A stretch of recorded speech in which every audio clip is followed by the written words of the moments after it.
Hi everyone, welcome to another video by ESL Fluency. All of us have experienced stress many times in our lives, but when it comes to preparing for an exam like IELTS or TOEFL, your stress levels might get to an unhealthy level.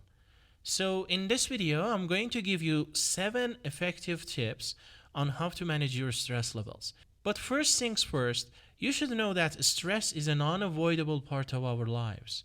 We can't get rid of it, but we can control our stress response.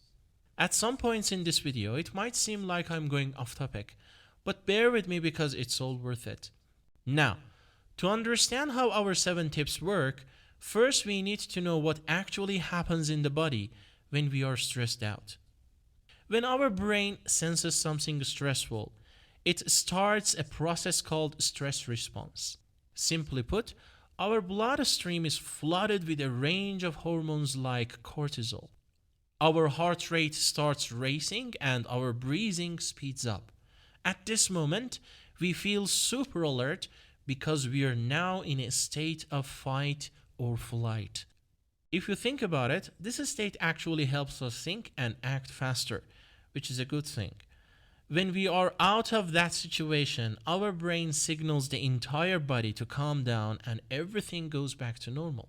That said, when you stay in that kind of situation for a long time and you start thinking you won't be able to handle this situation, your brain goes to the next level, which is called panicking. For example, you might say the exam is too difficult or I can't prepare with the time I have, so I'm doomed to failure. At this point, the default reaction of the brain is to expect physical harm, so it tells the whole body to prepare for the worst. Our arteries tighten and the blood goes to the core organs. For example, the supply increases in areas of the brain focused on survival. So survival brain overcomes the parts responsible for complex thinking. This, combined with inadequate breathing, makes you feel dizzy or experience muscle tremors. Sometimes, some people even faint. Now you can see stress is not really the enemy. Letting it get out of control is. So, here are 7 tips you can use to control your stress response while preparing for an exam. Number 1, break it down to little chunks. Sometimes we make a monster out of an exam because our future may depend on it. For example, you might need a high score for your migration or university application. When this monster gets too big, we feel helpless or hopeless. Having said that, if you break this monster into little pieces, it'll be much easier to handle. For example, you can take a practice test so that your weaknesses come to surface, and then focus on one at a time, step by step. It is easier to get rid of them this way, isn't it? Doing one step well will also motivate you to take the next one. After a while, you'll see tangible improvement in your skills. In other words, you'll walk through fear with just a smile on your face. Number 2, positive self-talk. This might look like a very simple technique. Yes, it is. But it really is a game changer if you do it when you're under pressure. For example, after taking a practice test, you might see that you have made a lot of mistakes. Instead of letting your brain hit that panic button, you can look at it this way. Okay, my mistakes are now right in front of my eyes. All I need to do is focus on one at a time and then I'll get rid of them all one by one. Yes, it's easy. I got this. This way, you kinda put a clear path right in front of you, which helps your brain calm down. Number 3, box breathing.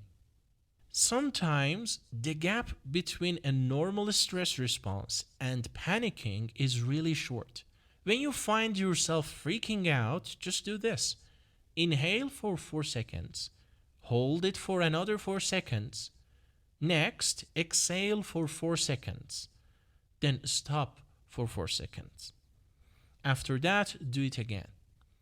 Do this several times and you'll see your heart rate starts going down. What happens during this simple technique is you tell your heart and lungs that you don't need extra blood and oxygen, and then they signal your brain the same message. Finally, your brain tells the whole body to relax. Number 4, eat healthy and exercise. The effects of eating healthy, brain-friendly food is known to everybody. In short, your brain and body will function properly only if you give them the right nutrients. And you want a healthy brain to handle all the signals. When it comes to exercise, it reduces levels of stress hormones like adrenaline and cortisol. It also boosts your mood by stimulating the production of endorphins, which are the body's natural painkillers. So now you can see how beneficial it is to exercise regularly. Number 5, get enough sleep. I'm sure you have heard this advice so many times. If you want to do well in your exam, don't sleep and keep studying. This is the worst advice you can give to a student or test taker. Let me explain why. Sleep helps a number of brain functions. When it comes to learning, enough of it is needed by the brain to sort out the information you've got throughout the day.